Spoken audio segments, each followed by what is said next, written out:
Great. Thank you for inviting me to speak today. My name is Kirsten Gullickson, and I'm a nonpartisan staffer in the United States House of Representatives.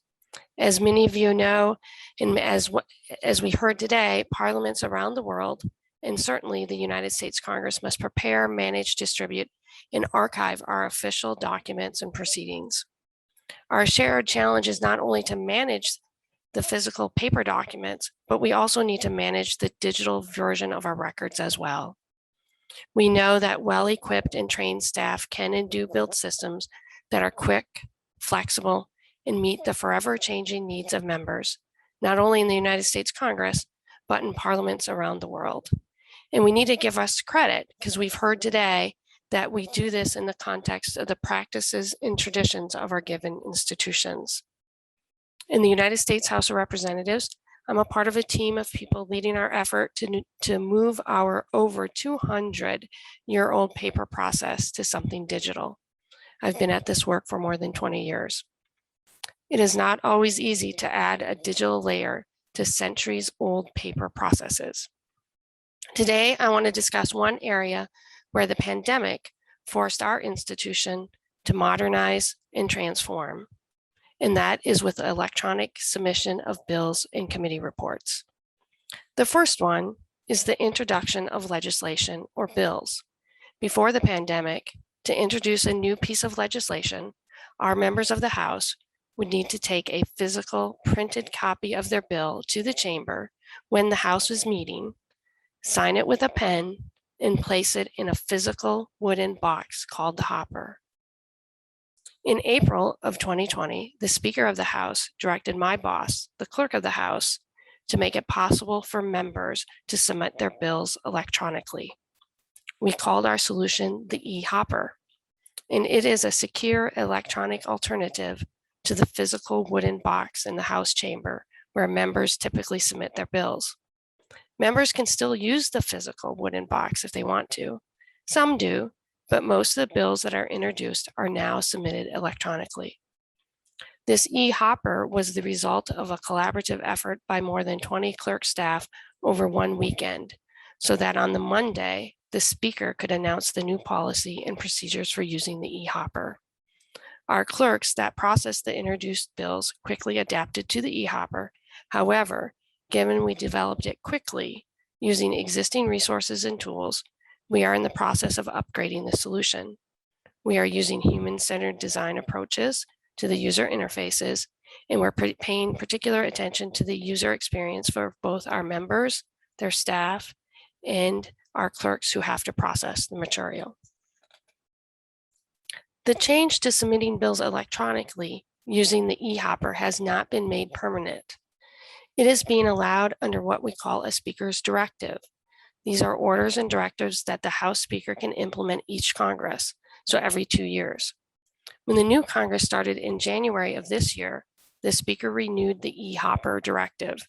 Submitting bills electronically via the e-hopper is now the primary way to submit bills. It is expected to become a permanent addition to our House practice. Also in the spring of 2020, the House agreed that our committees could submit their reports electronically. We implemented a similar solution to what we did for the e-hopper. At the start of the new Congress in January again of this year, the House rules made this permanent. Committees can electronically submit reported measures, reports, and related files. While committee material can still be submitted physically, 95% of all committee reports have been submitted electronically since our solution was brought online. While members and staff have been advocating for electronic submission for numerous documents and legislative material, the pandemic gave the institution no choice but to change. However, modernization in Congress is not new. Many modernization efforts in the House are being driven by members and their staff, as well as by institutional employees like myself. At the start of the 116th Congress in 2019, the U.S. House created the Select Committee on House Modernization. My colleague Steve Dwyer talked about this in a session earlier today. This committee is tasked to investigate, study, make findings, hold public hearings, and develop recommendations to make Congress more effective, efficient, and transparent. This includes digital transformation. Although the Select Committee was originally set to expire in February of 2020, the House extended the committee through this Congress. Additionally, we also have a small set of folks who come from civil society organizations, universities and colleges, libraries, and nonprofits that advocate for digital transformation. In fact, institutional staff like myself have open public meetings to talk about these topics and invite interested people to attend. We do this via an organization called the Bulk Data Task Force. The task force was created in 2012, and its original purpose was to examine the increased dissemination of congressional information via bulk data download by non-government groups for the purposes of supporting openness and transparency in the legislative process. Now, our mandate for the task force expands beyond bulk data and includes a broader view on the dissemination of legislative information. Often when I give talks and presentations, the main digital transformation I discuss is data standardization. Not only data standardization within the House, but across our legislative branch. We all know that data standardization is key for exchanging data and documents, and our work with standardization includes the House, the US Senate, and our two support agencies, the Library of Congress and the Government Publishing Office. One of our main efforts is to move all of our official documents from a proprietary digital typesetting format to a machine-readable XML schema. Some of you may have heard of our Generation 2 schema called USLM, or United States Legislative Markup.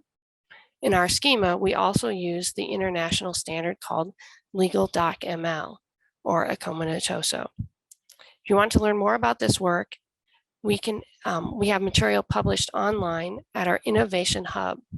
Our government publishing office is hosting it, and the URL is usgpo.github.io/innovation.